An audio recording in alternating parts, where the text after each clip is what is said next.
তুমি এক্ষুনি বাড়ি ফিরে এসো উদয়। লিসেন উদয়, কি হয়েছে না হয়েছে আমি সবটাই জানি। ওই মেয়েটা তোমার প্রাণ বাঁচিয়েছে, কিন্তু তার জন্য তোমার যা যা করার তুমি অলরেডি সবটা করে ফেলেছো। কিন্তু উদয়, ওই রিমলির জন্য সারা রাত এভাবে হসপিটালে বসে থাকার কোনো যুক্তি তো আমি দেখছি না। So come back please. কি হলো উদয়, তুমি চুপ করে আছো কেন? আবার ওই মেয়েটার কথা ভাবছো নাকি? আমি থাকতে তোমার কোনো ক্ষতি হতে দেব না রিমি।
কেন এমনটা করলে তুমি? আমি দিনের পর দিন তোমায় অপমান করেছি, স্ত্রীর মর্যাদাও দিনি, তারপরও তুমি নিজের জীবন নিয়ে এত বড় ঝুঁকি নিলে। লিসেন উদয়, তোমাকে আমি অনেক ছাড় দিয়েছি। তুমি নিজের ইচ্ছে মতো ওই মেয়েটাকে নিয়ে যা যা ডিসিশন নেবার নিয়েছো, কিন্তু আর না।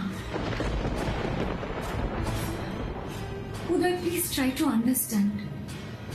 এখন তোমার জীবনটা শুধু তোমার একার নয়, আমার জীবনও তোমার সাথে জড়িয়ে আছে। আর আমি তোমার খামখেয়ালি পনার জন্য আমার নিজের জীবন, আমাদের সুন্দর ভবিষ্যৎটা আমি কিছুতেই নষ্ট হতে দেব না।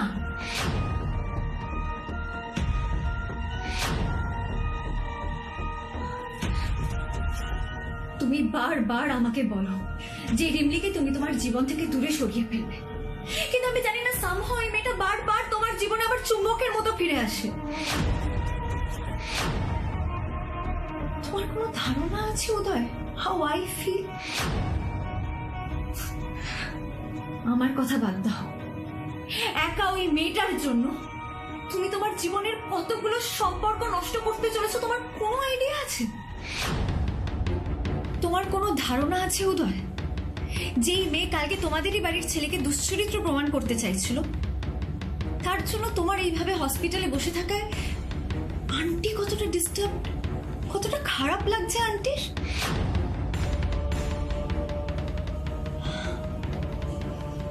একটা কথা ভুলে যেও না উদয়, এই রিমলির সাথে থাকতে হলে তুমি কিন্তু তোমার সব বাকি সম্পর্কগুলো হারিয়ে ফেলবে।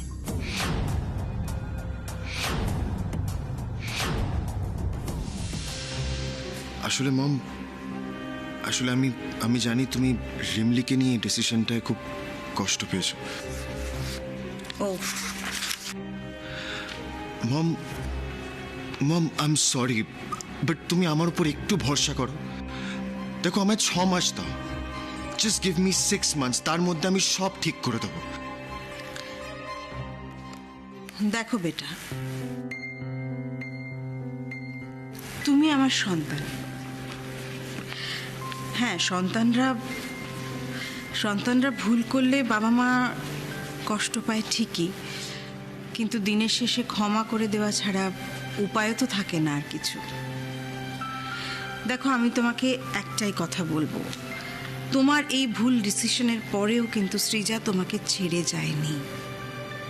কাজী ওকে আরো বেশি বেশি করে সময় দাও, ওর মন ভালো রাখার চেষ্টা করো, তাহলেই দেখবে তোমার মাথা থেকে এই সমস্ত আননেসেসারি প্রেশারগুলো নেমে যাবে, বুঝলে?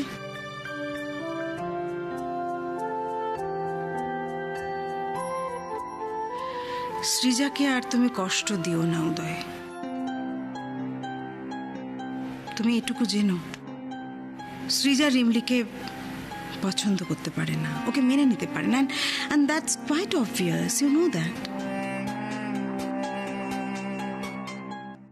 দেখো দেখো সৃজার জায়গায় অন্য কেউ থাকলেও কিন্তু এই একইভাবে বিহেভ করতো।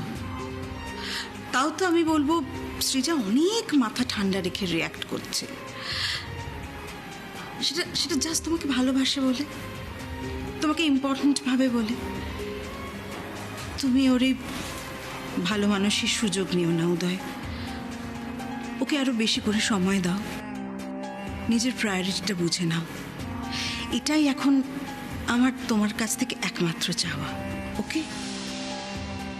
লিসেন উদয়, আমি তোমাকে একটাই কথা বোঝানোর চেষ্টা করছি হ্যাঁ যে তুমি টেনশন করো না, আমি চলে আসছি এক্ষুনি। আর মমকেও বলো টেনশন করতে না, ওকে?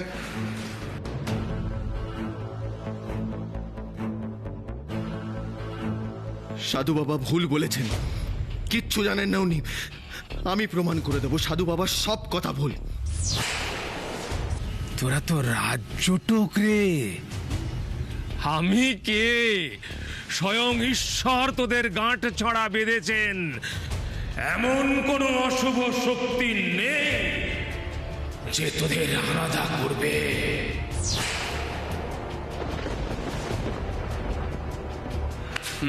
তুই ঠিকই বলেছিলিস পরম, সারা রাত এখানে বসে থাকার কোনো মানে হয় না। And we are not doctors, right? So আমি এখন বাড়ি যাচ্ছি।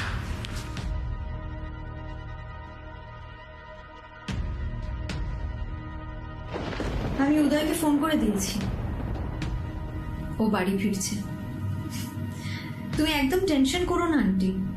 ও সত্যি সত্যি তোমাকে উদয় বললো যে ও বাড়ি ফিরে আসবে? হ্যাঁ আন্টি, মুখের ওপর আমার রিকোয়েস্ট ফেলে দেবে এত ক্ষমতা বোধহয় তোমার ছেলের এখনো হয়নি।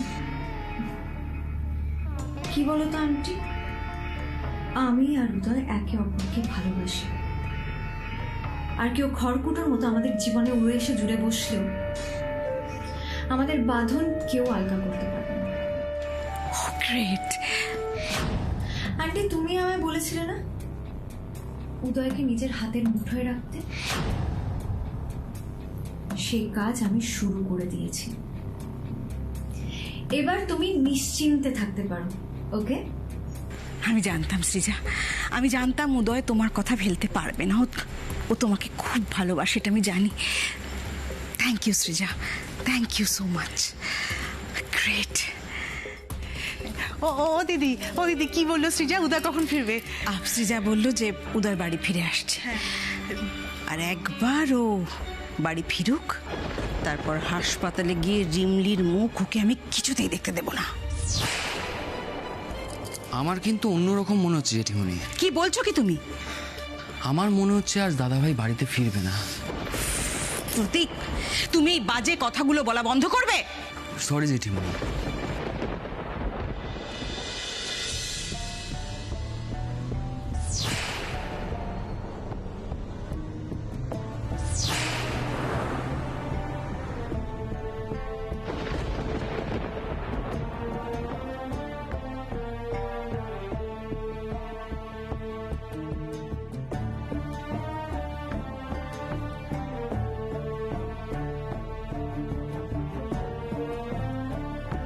সৃজা, তোমার রাগ, অভিমান সবকিছু আমি মেনে নিতে পারি, কিন্তু এই যে ইগনোর করছো না আমায়, এইটা প্লিজ করো না।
দিদি দিদি উদয় তো এতক্ষণে ফিরে আসার কথা ছিল।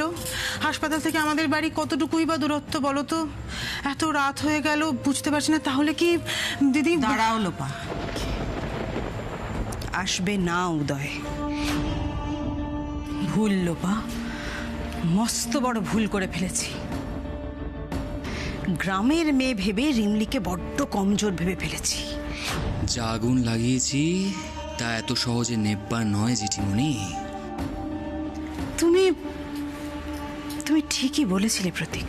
কিন্তু জেঠিমণি, একটা ব্যাপার ভেবে দেখো, দাদাভাই যেটা করছে সেটা কি ভালো করছে? ওই একটা মিথ্যেবাদী মেয়ের জন্য সারা রাত হসপিটালে বসে থাকবে, সেটা কি মানা যায়? দিদি শোনো শোনো দিদি, আমি একটা কথা বলি। আমি না হাসপাতালে অব্দি যাচ্ছি। হ্যাঁ, আমি যদি বুঝিয়ে বলি উদয় আমাকে ফেরাতে পারবে না, আমি যাচ্ছি। না লোপা, এর শেষ আমি দেখতে চাই। আমি দেখতে চাই উদয় কত দূর যেতে পারে। কিন্তু জেঠিমণি, তুমি যদি এইভাবে সবকিছু ছেড়ে দিয়ে থাকো তাহলে পরিস্থিতি আরো জটিল হয়ে যাবে। কি বলতে চাইছো তুমি? একবার ভাবো জেঠিমণি, শ্রীজাদি কিন্তু অলরেডি দাদাভাইয়ের এই ব্যাপারটা নিয়ে সেন্সিটিভ হয়ে আছে। মম প্লিজ, তুমি আমাকে এক্ষুনি এখান থেকে নিয়ে চলো। আমি এসব আর নিতে পারছি না।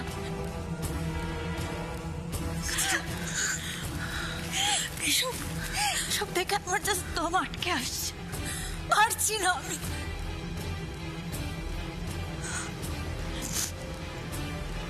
সত্যি আন্টি, দেখলে তুমি? জাস্ট লুক অ্যাট ইওর সন। আজ আমার জন্মদিনে আমার জীবনের সবচেয়ে সেরা গিফটটা দিয়েছো তুমি আমায় উদয়। এক্সেলেন্ট, এমন গিফট যেটা আমি আমার মৃত্যুর আগে অবধি ভুলতে পারবো না।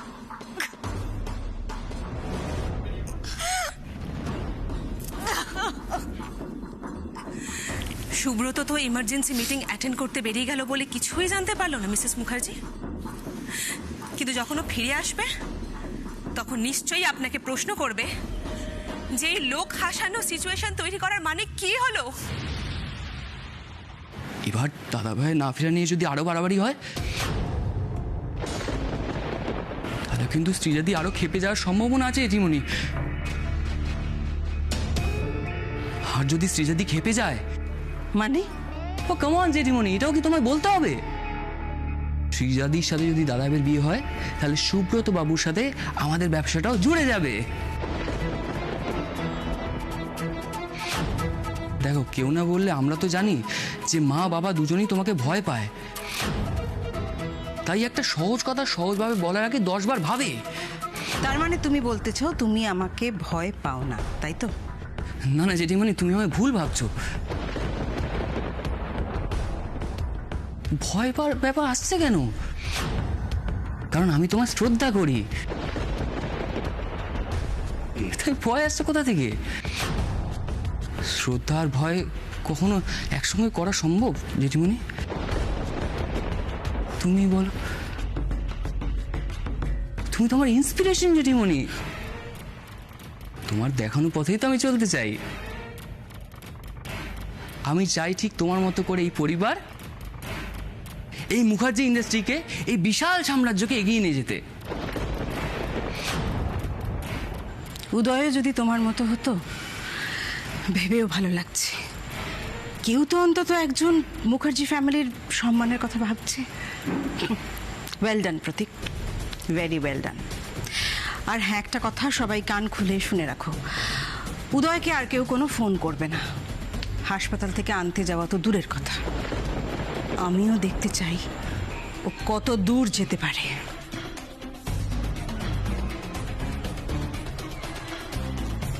এই না হলে আমার ছেলে একেবারে ঝোঁক বুঝে কোপ চালিয়ে যা প্রতীক, চালিয়ে যা।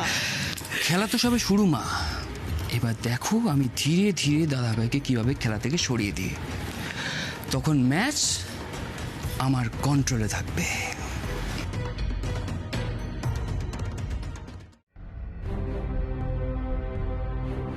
এই তো ডক্টর। আচ্ছা, এই মিস্টার মুখার্জি কোথায় গেলেন? মিস্টার মুখার্জি কেন, কি হয়েছে বলুন তো? মানে রিংলির কিছু হয়েছে? আপনি আমাকে বলতে পারেন, আমি ওর দাদা। পেশেন্টের জ্ঞান ফিরেছে। ভাই, তো দারুণ খবর, তার মানে চিন্তার কোনো কারণ নেই, তাই তো? না না, তেমন ভাবে না। জ্ঞান ফিরেছে মানেই যে আউট অফ ডেঞ্জার হয়ে গেছে এটা কিন্তু একদম নয়। উনি ঘোরের মধ্যে একজনকে খুঁজছেন, একটা নাম বলছেন। কি নাম বলছেন বলুন তো? গাড়ি বাবু। আচ্ছা, এই গাড়ি বাবুটাকে আমি